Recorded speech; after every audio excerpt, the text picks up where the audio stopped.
Welcome to the Hangar Z podcast, brought to you by Vertical Helicast in a partnership with Vertical Valor magazine. This two-part series was recorded on location in San Diego at the San Diego Police Department Air Support Hangar as part of the 2025 Blades of Valor Tour. I think our unit, the way we look at it in general, is that good street cops can be turned into good TFOs, and good TFOs can be turned into good tactical pilots. And then at that point, we would expect that pilot to continue to TFO to keep those skills sharp. So that's the formula or the recipe that we like. Skipping any of those steps really endangers the end product. We would never want to take somebody directly into the pilot seat for our program because we really want them to experience that TFO side first and know as a pilot what does that TFO need and what are they doing. Also, that wealth of knowledge from the ground is really important, and we see it where people are very experienced and they have a lot to draw on, and we see it where they are struggling because they probably were picked before they were a little bit ripe off the vine, and maybe a few more years would have benefited them before they became a TFO. The 2025 Blades of Valor Tour took us to 4 agencies across 4 states, showcasing their exceptional work through print, video, and right here in the podcast. The Blades of Valor Tour wouldn't be possible without the support of Airbus and Massif flight suits. The San Diego Police Department Air Support Unit has an outstanding program supporting airborne law enforcement operations throughout the city and county of San Diego. During this conversation, we're privileged to speak with Matt Zdunich, Sergeant of the San Diego Police Department Air Support Unit. Sergeant Zdunich comes from a family of dedicated San Diego police officers. He's a graduate of Marine Corps OCS and UC San Diego. Matt was hired by San Diego PD right after college and started the police academy the same week as his finals. He earned a master's degree in public administration from National University after 5 years in the job. Matt's been with San Diego PD for over 24 years, his first 10 years working in patrol at Central Division, where he gained experience as a SWAT operator, field training officer, in crime suppression, undercover narcotics, and many roles as an acting sergeant. He's been a part of the Air Support Unit for over 13 years, progressing from tactical flight officer to pilot, then tactical flight officer trainer, flight instructor, and now chief pilot. In February of 2025, he was promoted to sergeant and will soon oversee maintenance and safety while continuing his duties as a TFO, pilot in command, and trainer. These conversations highlight the importance of solid leadership, a great unit culture, and utilizing emerging technology to make your unit more effective and efficient. For more information about our visit to San Diego PD Air Support, be sure to check out the article written by Jack Shanley in Vertical Valor magazine, and check out the incredible video footage captured by Lloyd Horgan and Brent Bundy on the Vertical Magazine YouTube page. Thank you to our sponsors, CNC Technologies, Quantum Helicopters, and Metro Aviation. Welcome to the Hangar Z podcast, brought to you by Vertical Helicasts. The Hangar Z podcast is the first and only podcast dedicated to promoting and exploring the personnel and equipment behind the missions in public safety aviation. Still southbound, skidding to a stop. Stand by here. Looks like you're getting ready to bail. Heads up, guys, bailing. Okay, the guy, he's running through the house, jumping the fence, through the shotgun, through something out. Grabbing the shotgun. Don't go over that fence. Don't go over that fence. Grab the shotgun again. He is armed. Stay there. Hold your position. It's time for your Heli Life giveaway buzzword. Listen up and remember this word because you'll need it to enter for a chance to win exclusive Heli Life gear. Ready? This episode's buzzword is litter. Visit contest.verticalhelicast.com to enter the buzzword. Talked about the 4 aircraft you guys have that are supporting operations. I wholeheartedly agree. We had 3, and everyone's like, "Why do you need 3 to fly 1?" What's the saying? If you have 1 helicopter, you have none. If you have 2, you have 1. Yep. So the more you have, obviously, the easier it becomes to support the patrol operations. Can you talk about the aircraft you guys have selected for that patrol mission? The H-125 made by Airbus. It's an amazing law enforcement aircraft. So, to be fair, it's the only law enforcement aircraft I've been in. Now, the history of the unit, we started out in Bell Products, but at some point we had a mixed fleet of this and that, and on any given day you show up and, you know, the muscle memory is a little different, the EPs might be a little different, and so long before I came here, they made that commitment to we need to have one fleet, one profile, and then the leadership at the time bought off on it. It was fantastic, and so we've been in these Airbus products ever since then, and they do everything that we need out of it and then some. It's a really cool aircraft to fly. Yeah, I think it's become the gold standard for law enforcement operations, at least on the West Coast. You know, with our patrol based operations, I love it as well. it's kind of the Swiss Army knife of helicopters in a lot of ways when it comes to law enforcement, because you do have a lot of those multi-mission agencies that are putting hoists on there, doing search and rescue in addition to the law enforcement function. Even medevac. Yeah, I've got the HIMS capabilities there, so it's a great aircraft. I guess I should say thank you to Airbus for sponsoring us on this tour. It sounds like a paid promotion after we just said that, but they do create a great product, and it's been really cool to be a part of that community, I guess. Jack, you had an opportunity to fly quite a few different products. What have you liked the most over the course of your career for what we're doing? I liked everything I flew. I'd like something about everything I flew, but I preferred the A-Star for the room in it. And it was just for our limited mission concept, which is find bad guys. It worked great. I mean, I TFO'd in a 407.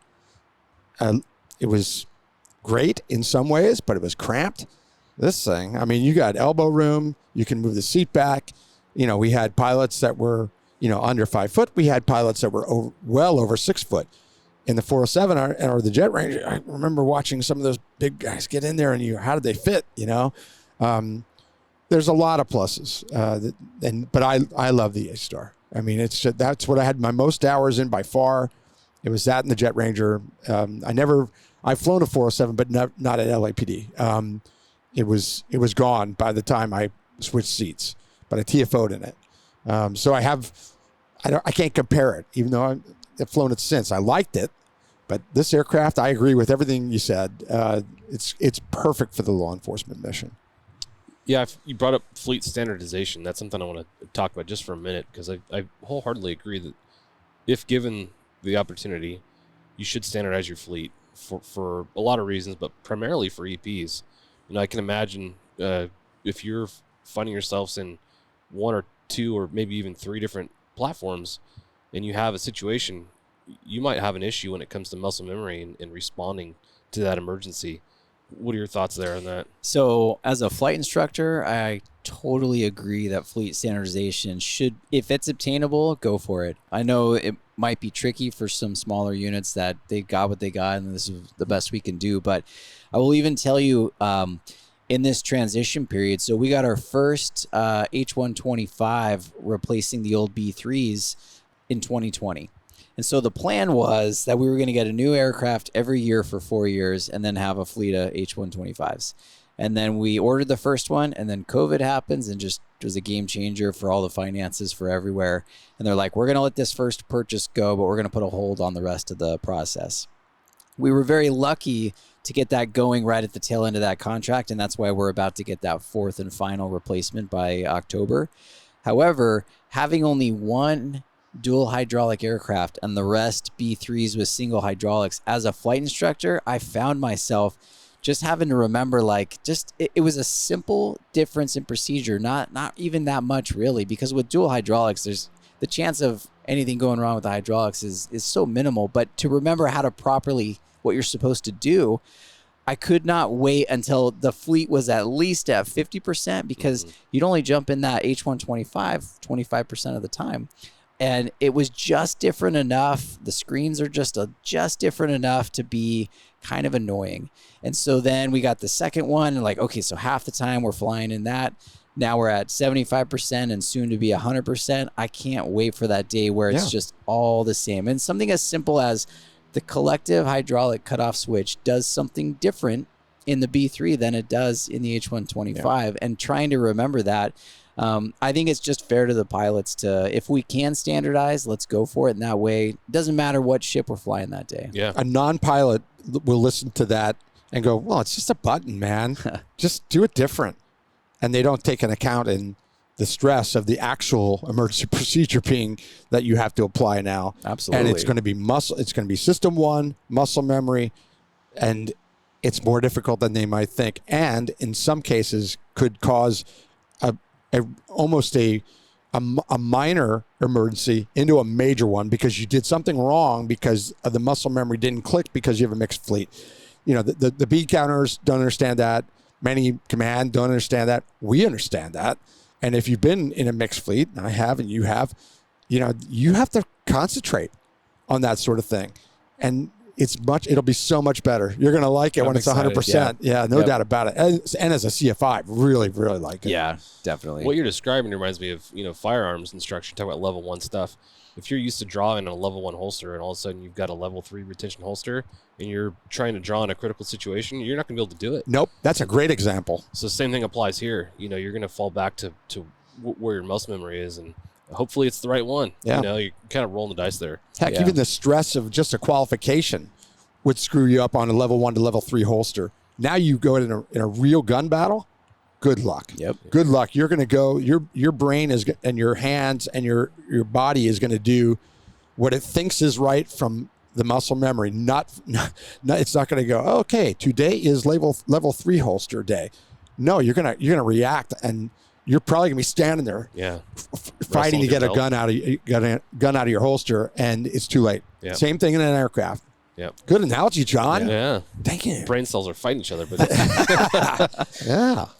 talk about standardization on the pilot side, but it's also important as a TFO. I remember for a while we were transitioning from Aero Computers to Churchill, now Shotover, and it was easy going from Aero to Shotover, but the days that you were going from Shotover, gotten used to flying that, now going back to Aero, you're now having to remember the hotkeys and kind of get through that. So I think it's equally as important, if you like we talked about, if able to have. You like that pun? If able? Yeah, right. Oh, we got rim shot. Here we go.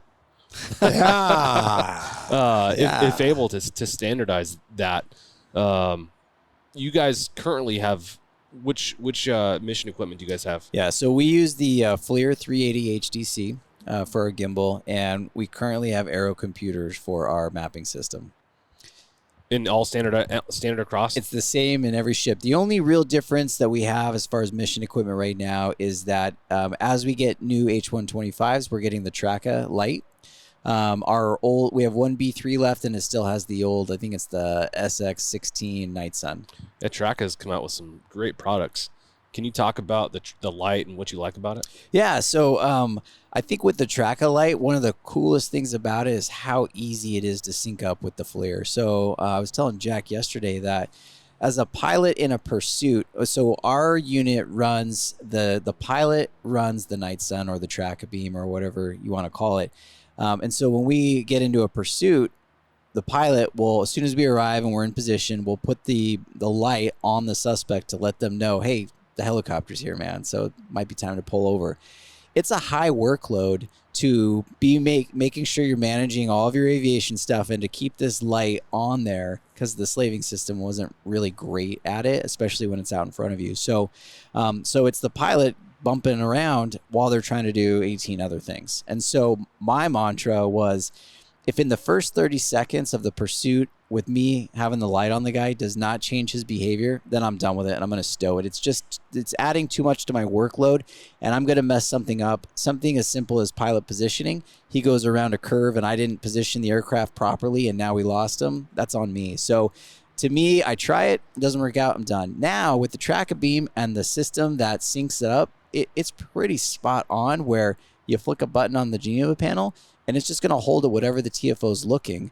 It's so easy to use on that end that I love it. So I think we're using the light more for the benefit of the ground officers than we might otherwise when it's just manually getting bumped around.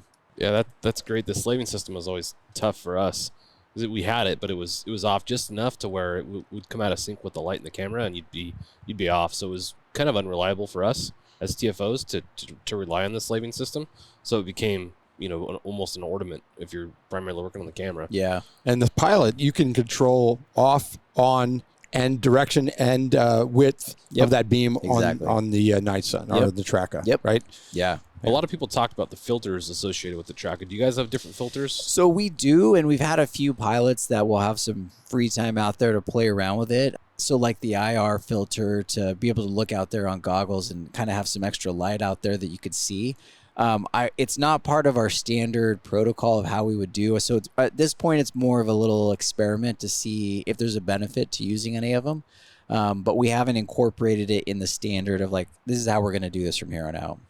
Do you foresee that possibly being a possibility for like emergency landings, things like that? I mean, where it becomes part of the procedure? Absolutely. I think that that's the cool thing about people trying this stuff out and just play around with it and see, like, you may have some Able 3 pilot on nights who's like, hey, I was messing around with this and we tried this and we kind of liked it. Have a few more people try it and see what you like, and then we'll make a decision like, yeah, let's do it like this. There's been a lot of able people in that do those things over the years, huh? No doubt. I mean, that's how the reputation grew. By this unit encouraged that sort of mindset and created all sorts of tactics and techniques that trickled down to the rest of the country. I totally agree. I like that that's still happening. Yeah, so I feel very, very lucky for the people that came before us. We get to stand on the shoulders of giants. And I think I feel like this steward who I can only screw it up. I'm trying so hard to do a good job for them and all the hard work they put in to make this program. Like I'm trying to keep it the core of what they created right, and then just look to see, like, how do we start incorporating this mission equipment, or, you know, the tactics in the field have changed, so we're going to do it like this. And I'm just kind of sandpapering off the fine edges of what they created. Yeah, that's great that you're doing that. And I know that they appreciate it, and I know that they recognize it too. Oh, that's cool. Yeah. I think of Kevin and Todd and some of the unique incidents they're a part of. The tank is, you know, obviously the one that comes to mind. San Diego seems to have, it's this magnet for some reason for really kind of weird, unique incidents that have taken place, which is pretty cool, I think, for you guys in aviation and SWAT, because you've kind of got these things that have happened at home that have allowed you to try and think outside the box, you know, from a training perspective. But for you and over the course of your career, any weird, unusual incidents that you can think of that maybe weren't a tank pursuit, but something that's not normal? Yes. Wait, you didn't have a tank pursuit? I haven't had one yet. What the heck? My turn's What are you coming. waiting for? Yeah, right. So I would say, you know, one of the most memorable events I've been a part of up in air support, I was the pilot with Ryan Welch, one of our greatest tactical flight officers. And we went to a call. It was an active shooter call at an apartment complex in UTC area. And the whole thing start to finish was like 12 minutes long. But between me and Ryan, I was able to put him in a position to do his job, and he helped this mission go so smoothly. So long story short is that some guy was having a super bad day and decided to start shooting people. He went out to the pool where there was a pool party and just started shooting people. And so the calls just start come flooding in. We were taking off for a routine flight, and I was just about to finish my 2-year pilot training program. So I was just about to become an unrestricted pilot. So I had a habit of keeping the patrol radios down until we took off, because I wanted to make sure I did everything on my end properly. And you know, Ryan will tell me if we're going somewhere. I don't need to know all the details. But I could tell Ryan was keying the pedal a lot while we were in run-up on the ramp. And I thought, like, okay, I guess we're headed to something. And then he turned the tape on as soon as we start taxiing. I'm like, oh, man, what are we headed to? Going to something. So we're on the takeoff roll. I can see the address. It's going to be up in Miramar's Bravo. And I'm turning up, and I'm trying to hear, like, for some tidbits of information on what we got. And Ryan said something about, like, hey, it's going to be in the pool area or something like that. And I go, what are we going to? And he goes, this guy just shot like 6 people and he's reloading. And my mouth dropped up. I'm like, oh my God. I was already pulling 9.6 on the FLI, and I was like 9.61. Like, whatever can get us here. On the first orbit, Ryan finds the suspect. And then 3 cops show up, and Ryan leads these 3 cops in to take care of business. Wow. And I think it was very helpful for those cops on the ground to hear a calm voice tell them, like, this is where the guy is, because it's in the center of a huge, like, 8-story apartment complex. And so the sounds are ricocheting everywhere. The last bit of info was the guy went underground into a parking structure, which was not true. And so he was able to lead them in, and the whole thing was over in like 4 or 5 orbits. And then we were able to get medics in there to handle it. So I used that call to try to encourage people, like, you could do something one day that might change the trajectory of someone's life. Yeah, and I think all the time. Being ready for that is, to me, like it's why we go out and just keep running the reps. And so remember, that we're ready. Those watching and listening, Ryan's, you talked about the beginning of that, and Matt said we were going up for a routine flight. and it became non-routine before you left the deck. I mean, and that's why we tell, TFOs in particular, you got to be ready for the big one every single flight, because Absolutely. they happen, and they happen in all jurisdictions, no matter where you work. And that's a great example of that. I love that you started it that way and then end up, and in 5 orbits, you accomplish an incredible amount of work done. Imagine if you weren't there. Thank you to our sponsor, Metro Aviation. Metro Aviation, the world's largest family-owned aeromedical operator, offers comprehensive aircraft services with 160-plus aircraft in over 25 states. The Completion Center installs medical and law enforcement kits and avionics, serving diverse aviation needs including offshore, utility, VIP, and corporate sectors. Yeah, I agree. And we would not have been if we weren't already on the ramp and run up. Yeah. We would have been out of it. It would have been, we might have still made it, but it might have been a way different call. Oh, yeah. Very different. Yeah. So Ryan did such a good job on that, and I was just so proud to sit next to him during all of that. It was very cool to be a part of. Yeah, he's phenomenal. He's a great instructor. He's great at his job as a TFO. I wish I had a chance to fly them and see him in that seat, because he's awesome. Oh, yeah. We started the conversation off, and we were kind of commenting how, law enforcement's done the job for so long. It did it for a long time before we existed. But that is a call that, to me, illustrates the necessity of an aviation program, is having that air unit overhead. Like you said, in 5 orbits, this thing's done because Ryan and you worked together to figure out where he was and direct those ground units in. So you think about what could have been different had you not been there. You talk about those ground units trying to figure out exactly where it was, with the sounds ricocheting, and giving that suspect essentially the advantage over the officers in that. So, you're saving officers' lives, you're saving citizens' lives. So I'm sure that once he knew you're on scene, his attention is now directed at you versus trying to take care of other people on the ground. So I think it illustrates really well how vital these programs are. In our last stop, was really interesting talking to the Las Vegas TFO that we interviewed. He talked about as a ground officer going to what was it, some sort of unknown trouble call or something, and the suspect had a rifle and was about to take a shot at him as he rounded the corner, but the air unit said, "Hey, stop! There's a guy with a rifle pointed at you," and he did, and probably saved his life in the outcome of that call. So that's fantastic. These are things that he really appreciated that. And he was sitting here next to the pilot that was doing it. Blake, it was Brad and Blake was the pilot of that ship, and said, we knew that we saved him that night. But Brad was very appreciative of that. I mean, he would have come around that corner. The guy was set up with the long gun at the end of this cul-de-sac. It would have been ugly. Yeah. So, and now that Brad's there, he's going to be a different TFO because of that experience. That one incident alone is going to make him really realize how important his job is and can be. That's cool. Yeah. All these aviation programs throughout the world are doing stuff like this on a daily basis. Yep. It's so awesome to sit back and listen to the stories of the folks who are out there doing this work. It's absolutely amazing. You had brought up the fact that as you guys cleared, you're going to the Bravo in Miramar's airspace. Mm-hmm. San Diego is such a unique airspace. Can you talk about the airspace down here and some of the considerations you guys have for that? Yeah, absolutely. So I always listen to other air units on your podcast talk about, they're at the busiest airport in the world, which may or may not be true. I don't ever look at the stats, but I'm telling you, Montgomery Airport feels like a hornet's nest during the day when we're trying to get in and out of this place. Our controllers are amazing, and I do feel like they've got our back. So that's very, very cool. But so we are at a Class Delta airport sandwiched between 2 Bravos. We have Miramar's Bravo to the north and then Lindbergh's Bravo to the south. Then we've got a couple more Deltas, so Gillespie to the east where Astria is based out of, and then a few military Deltas like North Island and Imperial Beach. We've got Brownfield down by the border, and Tijuana International Airport just south.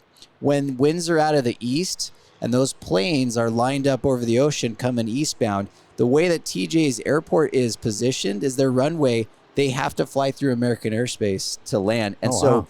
We have difficulty working calls when those situations are in place, which is always kind of interesting. So there's a lot of airports around here, and it's a beautiful place to fly. So there's a lot of general aviation aircraft around here. And I actually feel better when we're in the Bravo working a call than when we're in uncontrolled airspace working a call. I feel like the controller's watching my back. And so I think sometimes newer pilots are a little nervous about getting that Bravo clearance and looking silly with Southwest and Delta and American, but we train so well for, and our letter of agreement with Lindbergh is just so fantastic. We have such a great professional relationship with them right now that I think we're very fortunate in that, but it's busy and we talk about it all the time. Like, don't ever let your guard down. Yeah. Yeah. That's wild. It's funny when we were right when we got off or we're going by on the freeway yesterday and they said, oh, Montgomery's coming up here. There's their hangar. There was two, it's parallel runways. There were two Cessnas climbing out simultaneously and a Robinson that was just in front of him turning. And we said, this is a busy place. Oh yeah. I mean, and you know, having come here before many times, it's always busy. Yeah. Always it busy. Really is. Yeah. What's cool to me as a aviation lover is come down here and you see the Cessna, you see the helicopters, but then you see an F-35. Oh yeah. Or a Chinook or Ospreys. Ospreys. There's so much down here for an aviation lover to look at. I can see why there's probably a ton of crashes on the 15 freeway near Miramar. You know, you see the F-18s coming, you hear them and feel them as you're driving on the freeway.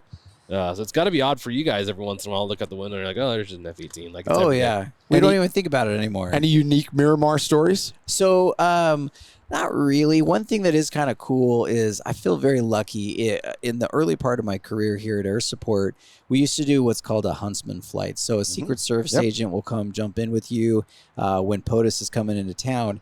And I've been airborne in the same airspace when POTUS is airborne, and I've ran in front of his motorcade. And I just think that's cool, man. Yeah. Honestly, it's probably kind of boring because they're already so well set that there's like not going to be anything until there is, right? Yes, that's right. So, but I just think like there's probably not too many people that get to say they've been in the same airspace as an airborne president. Yeah. So I think that's very, very cool to be part of. Did CHP take that over for you? So yeah, they don't do the same up there. Same in LA. They did it years ago. I never did it, but before I got there, they used to. And then Highway Patrol took that over statewide, I thought. And you just confirmed it. Yes, that's correct. Yeah. I've talked to a lot of folks who in the Southern California area who are a little intimidated coming down here, mainly for the Miramar Bravo, the military Bravo. Can you give folks some advice on transitioning through an airspace like that? Yeah. So what I've noticed is that the controllers tend to have something that they say, like they spit out the same thing all the time. And so sometimes if we need something different and we ask for it, they're like, oh yeah, sure, no problem. What I've noticed is that they like us to either be at 1100 MSL or 1600. Those are the two numbers that I think just keeps us out of their way, and we follow the 15 freeway. So if somebody were coming southbound from the inland route and they were at like Black Mountain and checked in, to ask to transition southbound I-15 into Montgomery's airspace, they'll probably give you approved at 1100 as long as you follow the 15.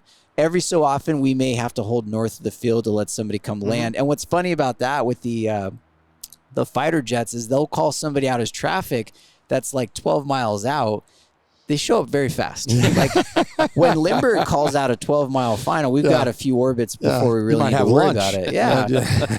But all of a sudden, that fighter jet's there pretty quick. Yeah. So, so I think the key to the Miramar, and, you know, maybe I'm biased because we have a police call sign that kind of gets a good reputation with it. But I hear GA aircraft check in all the time to transition back to Montgomery. And I think confidence of just knowing what to ask for. And then if they say something different, you know, I think the controllers have always worked with people to get something different. Yeah. Know? Jack, what was your experience like flying down here? I know you guys came down here quite a bit. In fact, that's where a lot of the tagging took place between you and the potato chip. Absolutely. I was brought down here as a student pilot. I can't remember. I think it was Dan Johnson. And we did airport hopped. You know, and we'd hit Palomar, Montgomery, Brown, Gillespie, Ramona, and then go up back to French Valley, up through all this airspace, and we would cross right over Lindbergh, and we would do all the things that we talked about yesterday, going to the Delta and everything. But so I really appreciated that, because there were pursuits that came down here. You better have been in the airspace before you are there on a real mission. So that was really enlightening to me, and I learned a lot. So when I became an instructor pilot, every single student I had came down here, and we did that exact thing. Nice. But what we would do different is we would stop, land right here, park, get out, and talk and learn. And the chart that we were briefing on yesterday that you stood up and pointed to, that's the exact same map where I was taught, this is how it works here. This is what works on Lindbergh. Mm-hmm. You can go right here at this altitude, call them here, and we went down that. It was with your predecessors and possibly even you at times, Matt, where we're in the room. Yeah. And then we'd do that. And then we'd end up at Gillespie, and we'd park there, and we'd go in and talk to them. And at that point, we'd have Tony take us to lunch. And Tony Weber would take us to lunch, and we'd tag the crap out of his car. When you say tag, let our we would take our LAPD Air Sports stickers, and they would end up on Tony's car. Nice. He actually traded one in with a sticker on it. We were talking about it last night. That he didn't find for like a year. It was in the back. He found it eventually. But and what would happen is we would leave Gillespie knowing that we got tagged too. You know, it would happen here. It would happen in Gillespie. Yeah. It would happen everywhere we went. But it was fun. And but I can't tell you how many student pilots thanked me for that trip. Not just because it was fun, because it is. And you're looking at a different. You know, you're going through Long Rifle. Long Rifle, for those listening, is Pendleton, Camp Pendleton. It's all Marine aircraft, and that beach is busy with, you know, Cobras, Hueys, 53s, Ospreys. It's amazingly busy, and they cooperate with you as well. And then we go through Miramar and go through all these different airspaces. I got thanked so many times for doing that. And especially every now and then, a pilot would come to me and say, wow, we had a pursuit go down to San Diego, or surveillance too. And it was so nice that I had been into Abel's location before I knew where it was on the field. I knew their procedure. I remember talking to them. The exposure to that is so important. Oh, I it's totally so important. agree. And you create relationships. Yeah. You create relationships. That was a big part of, you know, getting to know Todd and Kevin here and others. All these guys. That could have happened other ways, and it did. You know, ALIA and APSCON and all that. But that airport hopping is so important, and talking to the people that reside there. You know, you guys, you gave us tips that we would never know from a chart. You could read all you want on a chart, and about how to negotiate and how to navigate over Lindbergh. You could maybe figure it out. But you guys do that multiple times every day. Oh, yeah. And to hear you and watch you and say, all right, see this? Then you go here, see that taxiway? That's called Delta. You got this altitude, no problem at all. What could happen is this, and this. So valuable. Yeah. So valuable. I We agree. love that we got that information from you guys. And airspace is airspace. Every place, you know, is different. And just knowing the local tips is important. It's so vital. It's vital. I agree. Plus knowing where to get fuel. You know, what agencies have fuel that I That's can right. land and get fuel from. Yeah.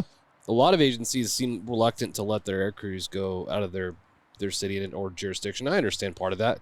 But what you're saying, I think, is critically important. These criminals, like we talk about, have no sense of boundary. They're going to go wherever they go. Yeah. So I think you have to be able to go 2 hours in any direction from your area of operation in anticipation of a pursuit, a surveillance, whatever. You know the hazards, know where to get fuel, know the airspace considerations, because a bag of gas 2 hours roughly is a long ways. Yeah. You know. Thank you to our sponsor, CNC Technologies. CNC Technologies, serving law enforcement, government, and military markets with tailored mission solutions, system training, and live 24/7 support with CNC.live platform. Explore more at cnctechnologies.com. I ended up on a surveillance and landing in Oakland. I had been there in an airplane, and I'm not kidding you. That I was on a surveillance, so I'm up high, so it was kind of like being in an airplane.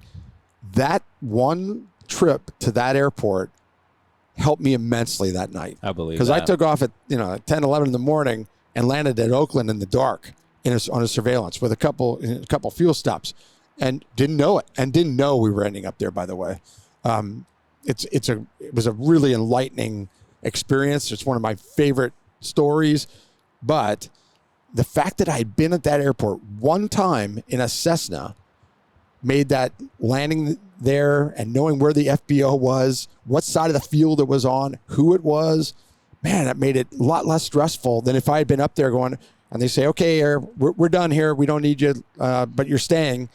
And now you got to land at Oakland. You go, where do I go? Yeah. Right. Now you're going to have to orbit up there and get out the book. And it's like, and we were getting low on fuel, and it just exposure to those things. I mean, you guys came up to LA for chili flying and other things. Yeah. That was valuable for you doing the reverse. I love going up to the LA area because I'll be honest with you, I am super comfortable in all of this airspace. And then we go up to LA and I feel like I don't know what I am doing. Yeah. And I think it's good to embrace that uncomfortableness and do a little bit of flight planning to make sure you know like how to not screw it up. When we went to that last fly-in, the pilot that I was flying with, he was in his finishing up his daytime phase. And so he had created a route. We were going to leave from there, head westbound, and do the shoreline transition through LAX. And so he had it meticulously planned out. And it was a nice day like this, except on the shoreline. And so he went to get the clearance, and they said that the shoreline's all socked in. What do you want? And I was like, oh, boy. I don't have a plan B. So he quickly adapted and came up with a great plan, and we did just fine. But it's like just when you think that plan's going to work, it's probably a good idea to have a plan B or a plan C. And those are the things that learning on the fly. Can you do it? Yeah, you did it. But isn't it nice to have the options? And that's the Delta crossover in Lindbergh. You guys, I remember telling us, depending on traffic, they may not do that. But this is the plan B. Right. And if that doesn't work, here's plan C. Yeah. I remember having choices that I would have never known, except that I stopped here and came in to use the bathroom, get a drink of water, and talk. Absolutely. And one thing I would encourage anyone to do, even the people in our unit, as we start to go to these fly-ins, is if you meet somebody, we go to, Hemet for the RSO one. If you end up sitting at a table talking to one of the RSO guys, maybe grab their cell phone number, and now you have one connection. If you have a question about something or you're going to end up somewhere, like, at least one person up there. And there's people I know in this industry where I can't remember how we first met, but we just keep seeing each other these places, and I grab their cell phone, I'll text them with a question or call, and now we're all friends. That's right. And I think it's a good way I really want the newer people in our unit to start making those connections and not rely on the senior people. Hey, could you go call LAPD for me? Like, why don't you have a connection there and you call? I think that really helps our whole unit connect with other units. Yeah, you envision these situations where you're flying, say you're flying up to RSO and you're crossing through an area you're unfamiliar with. Like, hey, text Mike and ask him what the frequency is for this certain thing, and you get an instant answer. You're not trying to fumble through trying to figure that out. So I 100% agree with what you're talking about. But just talked about kind of being familiar with everybody with a range of jurisdictions within 2 hours of where you work, and you guys are a little different. You guys are butting up to the southern border with Mexico. Can you talk about what those flight operations are like? And I'm really interested to hear. I work southern, so I saw a little bit, but for folks that don't know, what happens to these pursuits that ultimately terminate in Mexico?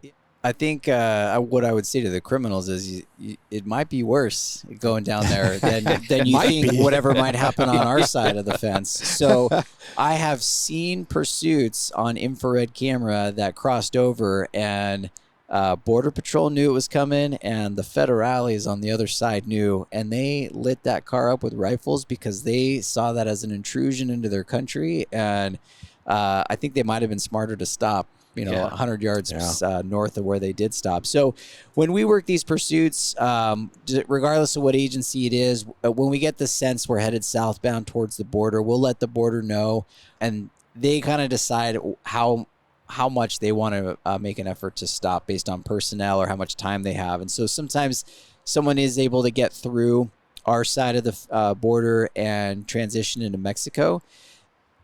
I've seen both ways where the federales are ready to stop that car, and I've seen it where we actually, in an offset orbit, can still track them on camera on the other side. And sometimes they'll just make their way through the path and then turn around and come back over the border. And sometimes they've got a friendly location down there where they're going to dump that car or whatever they're up to. And so our unit will not fly into Mexico, so we stay on our side of the line. And if they do make an immediate turn to come back, we'll let units know and let them decide what they want to do with that, if they were already done with it or want to continue the pursuit.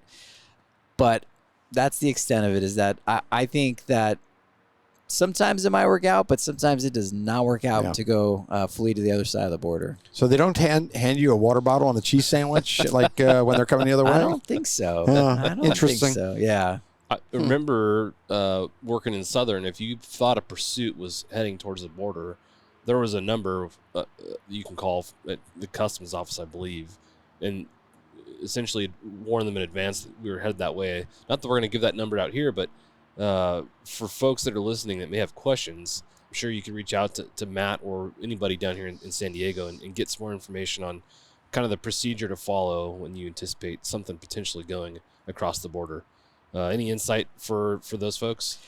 So most of that is handled through our communication division. So they'll make the notifications. So they're the experts on how and what that notification looks like. Okay. Yeah. So call Matt and he'll just tell you what you just said. Yeah.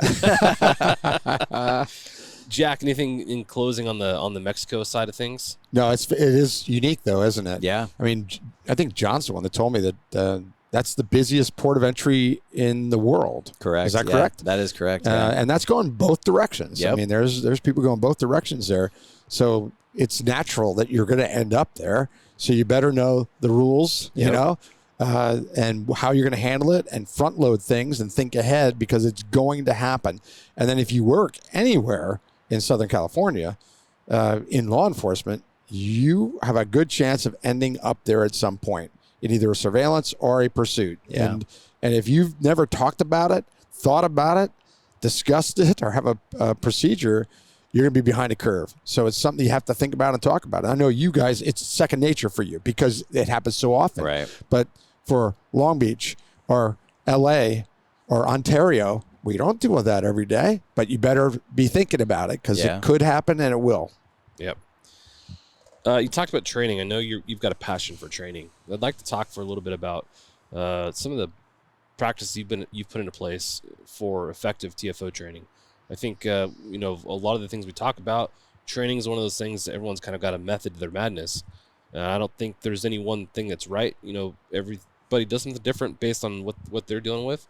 But can you give us some insight on some of your philosophies in training and what's worked well for you? Yeah, absolutely. So I think our unit, the way we look at it in general, is that good street cops can be turned into good TFOs, and good TFOs can be turned into good tactical pilots. And then at that point, we would expect that pilot to continue to TFO to keep those skills sharp. So that's the formula or the recipe that we like. And skipping any of those steps really endangers the end product. So we would never want to take somebody directly into the pilot seat for our program, because we really want them to experience that TFO side first and know as a pilot, what does that TFO need and what are they doing?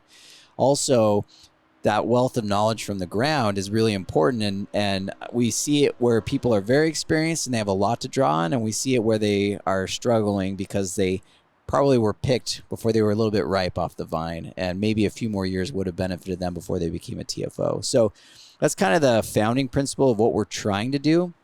Once someone is selected, our unit is not a weed out. To me, when that person's selected, their family, I'm going to try to give them the best training product I possibly can. I want them to succeed. Everything we're doing is trying to help them. But at the end of the day, if we all feel like in the training staff that they're not meeting the standard of being ready for that UTC shooter kind of call, then it doesn't do anyone any good to play any games or try to sugarcoat anything. We have a tough conversation where they go back to where they came from, and it's in everyone's best interest, including theirs, whether they know it or they're not. So we're unwilling to lower our standards because we're in a staffing crunch. We'd rather make do with what we have than start to see the degradation of our tactics in play because the stakes are too high. Yeah. So I don't know firsthand what it's like in other places in our department as far as when the training staff gives a thumb down, are they listened to? But I'm telling you, at Air Support, we are so supported in that way through our chain of command, our lieutenant and our captain and our assistant chief. When the training staff says this person is not meeting the standard and we'd like to send them back, we have never been overruled.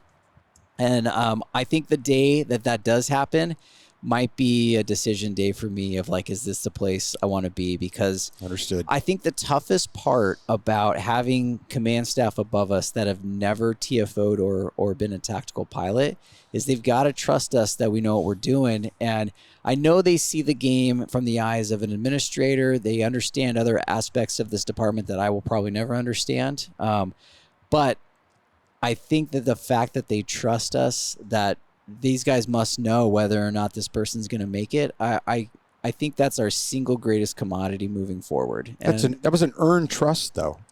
I appreciate that, and that's we don't take that lightly. Yeah. I'll tell you where the tough part is when someone is either very, very good or very, very bad. That's super easy. Mm-hmm. It's the liners. Oh yeah, and so there's a lot of those. One thing I really try to encourage all of our TFO trainers to do is document. My philosophy is train them like they're going to stay, but document them like they are not. And what's tough is you go 2 months down the road and you get to this place where you're like, man, there's more red flags than I saw in the beginning. I wished I had written just a few better evals to explain how we ended up here, where I'm going to go ask a lieutenant and a captain who have never TFO'd in their life why this person should leave, and they're reading an eval that doesn't seem so bad. Right. They're having difficulty understanding, why are you trying to tell me this person isn't good enough when I'm not seeing it in the eval? Mm-hmm. So I tell them, if someone figures it out and progresses and they're supposed to stay here, it's no big deal if they had a bunch of weak points in their eval. That's fine. It's all water under the bridge. But if you get to that point where you'd like to send them back to where they came from, but we didn't do our job of documenting that process, then we might find ourselves in a position we don't like, where we're trying to justify where we're at, but we didn't do our job of documentation. Yeah. So I think that's a very important part of it. I tell all of my trainees when they start the program, there's no freebies. You might feel like I'm nitpicking you, but I'm just trying to find all the places to hold you accountable. This is all just goals for what are we going to work on tomorrow? How are we going to make you better at this? Todd told me when I became a TFO trainer, he feels like 50% of your job is cheerleader. You're trying to dust people off, because when we select a TFO candidate, they're typically at the top of their game of whatever they came from. They go to work feeling pretty confident. They know they can handle anything. And then they come to us and they suck just a little bit. Oh, yeah. And it impacts their ego just a little bit. They have to know, like, trust the process, trust your trainer. They sign a piece of paper at the end of the day that says, here's what you sucked at today. Yeah. That's hard for a lot of alpha type cops that aren't used to that feeling for a while. So I like to lay that groundwork right away so they understand, like, you are going to have weak points. You are not going to be God's gift to TFOers. Like, everyone struggles through this process. Some people have different struggles than others, and we're just going to find out, where do you need help? Might be different than what you need help on.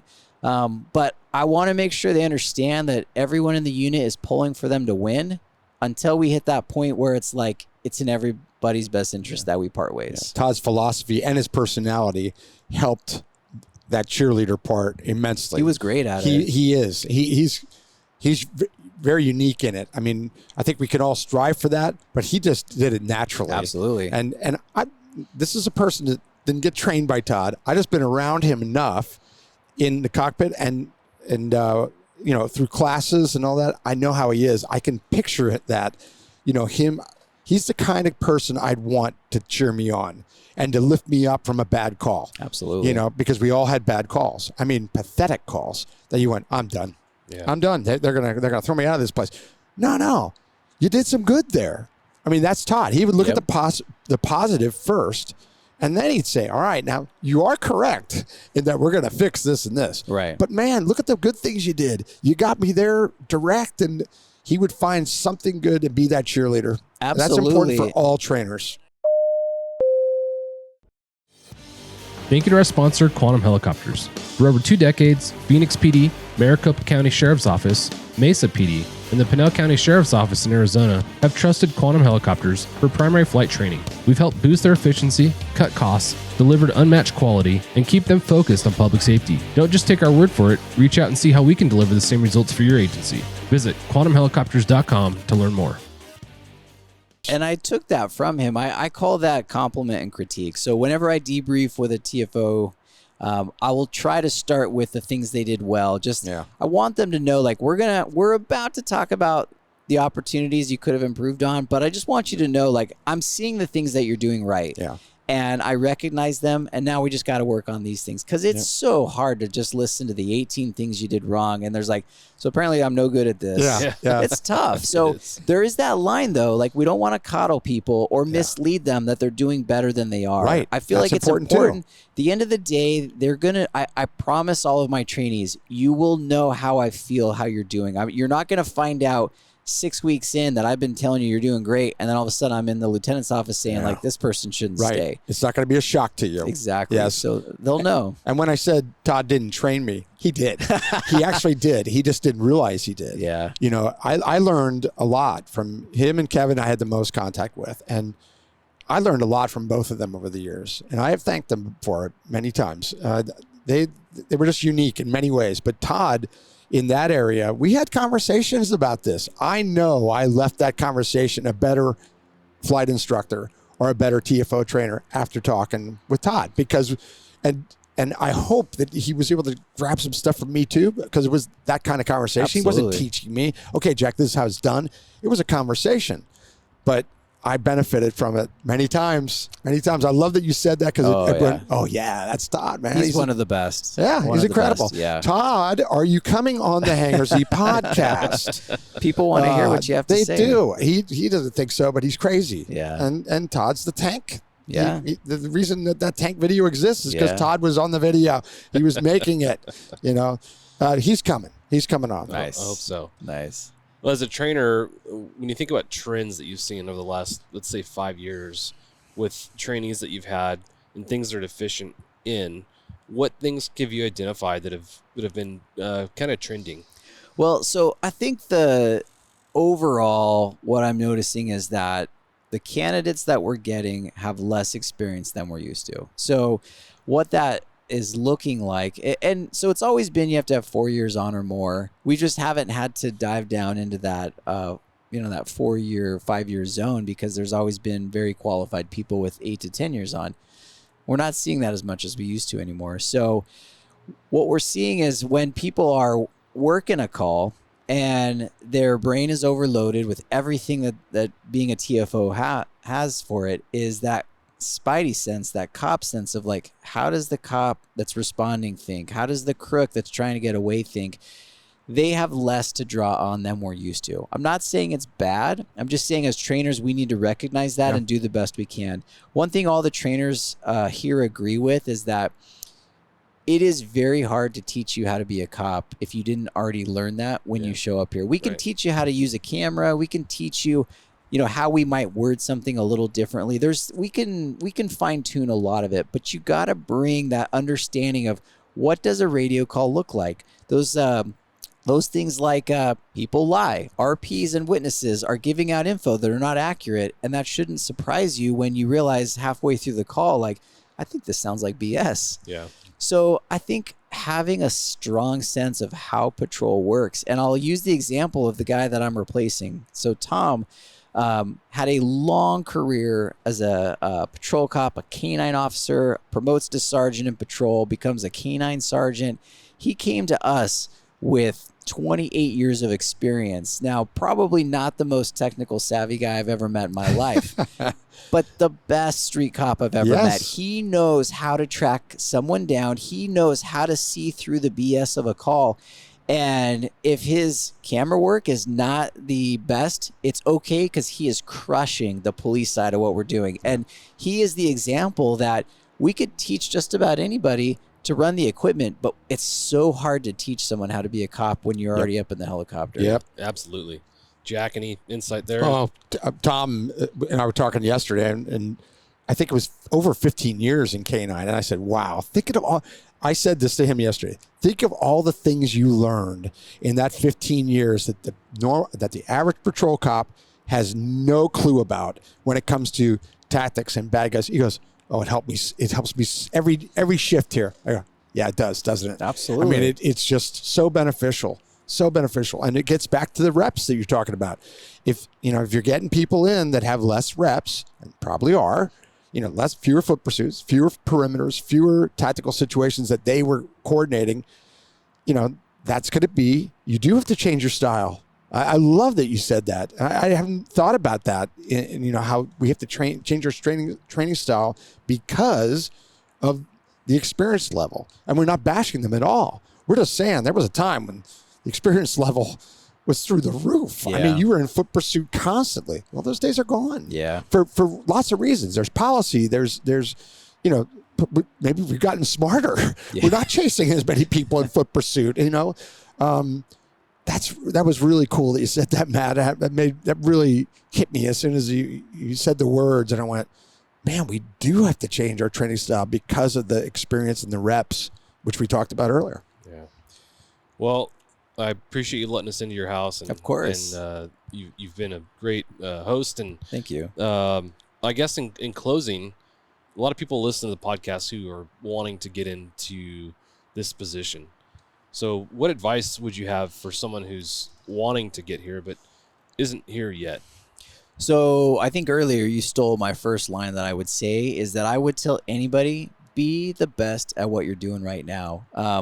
The captain that called me to tell me that I was going to air support, that captain told me while I was in that process that it drives him crazy when some disgruntled cop is sitting around waiting for their dream shot, and they're just going to be miserable until they get that phone call that says, he doesn't like that at all. Like, you should be enjoying whatever you're doing right now, trying to be the best at it. And if you do that, you're going to get opportunities that you don't even see coming. And I think everyone respects and sees that in you. That's the kind of stuff that we need up at Air Support. So that, I think, is absolutely true. But other than that, go meet the air crew that you want to work with and pick their brain. Talk to them, introduce yourself, go on a fly along. I think the fly along is such a great way because you may find out like, oh boy, I'm not very comfortable in a helicopter, or this is the greatest thing ever. I want to do this every single day of my life. So the fly along is key.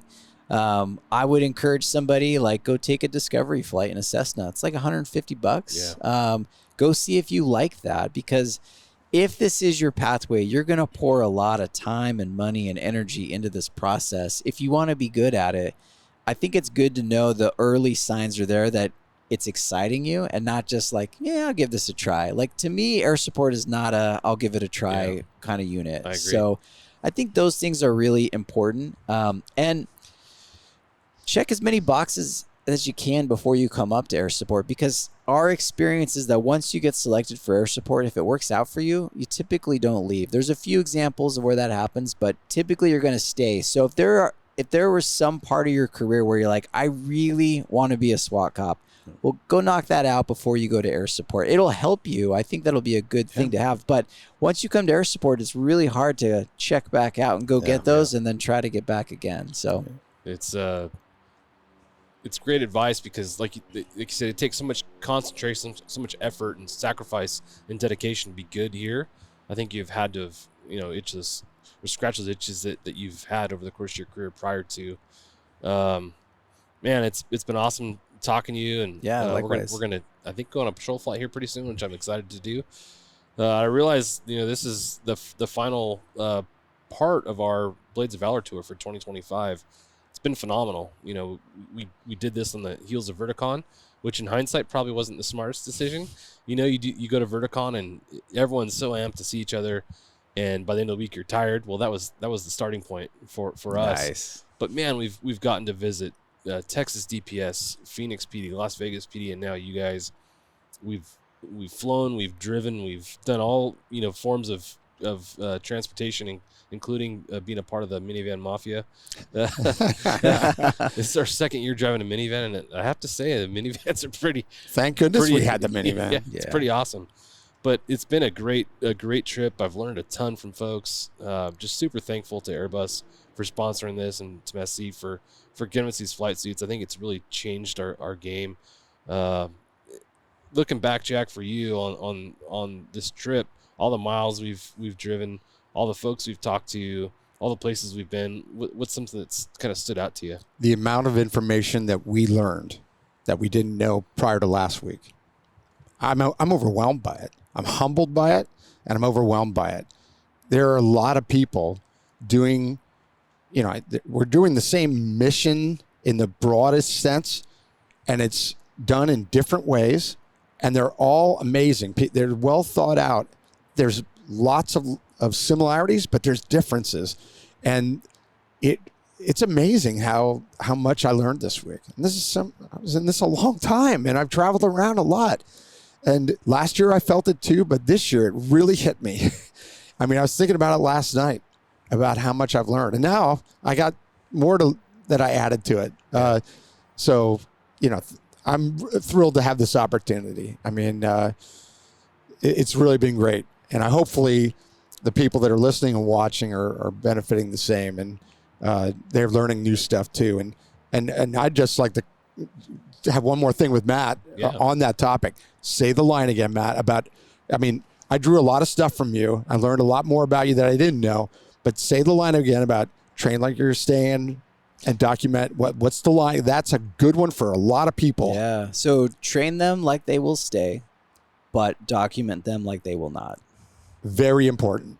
Whether you're training somebody to be a tactical flight officer, training to be a pilot, or you're training them to do anything in today's world, I think that's such a good philosophy. And I took a lot more away, but that one grabbed me good. And I said, man, I gotta hit that one more time for everybody that's watching and listening, because that applies to everything. Yeah. So thank you, Matt. It's been great hanging out with you, and thanks for your support. Likewise, yeah. Of not just the podcast, but the Blades of Valor Tour with the flights and everything, the hangar. We really appreciate it. Yeah, it's been phenomenal. Looking back over the course of all our interactions with folks, your passion, enthusiasm for aviation and for public safety aviation is so evident. And that was the one thing that we found as the common thread throughout this whole trip was, and we know it, right? Everyone who's in this industry loves it and has a huge passion for it. But you would see that with everyone that we spoke to, and it's just it's inspiring, it's reinvigorating to have these conversations face to face and be like, I love this job and this is why, you know. So thank you for your passion. Absolutely. It is inspiring. You're doing a great job here. Thank you. You're the person, you're the shoulders that will be stood on at the end of this whole thing. Well, I feel like the luckiest guy in law enforcement. I think UCSD chemistry did me a favor by pushing me on this pathway. And that is true. Huh?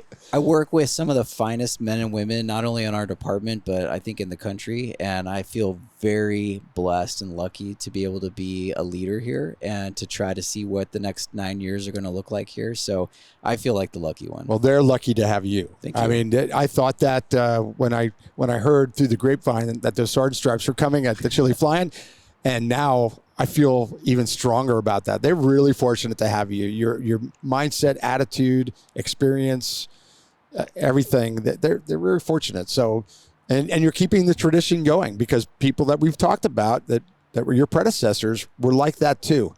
And you're continuing it and even stepping the game up even higher, and that's admirable, and it's good for everybody. Thank you.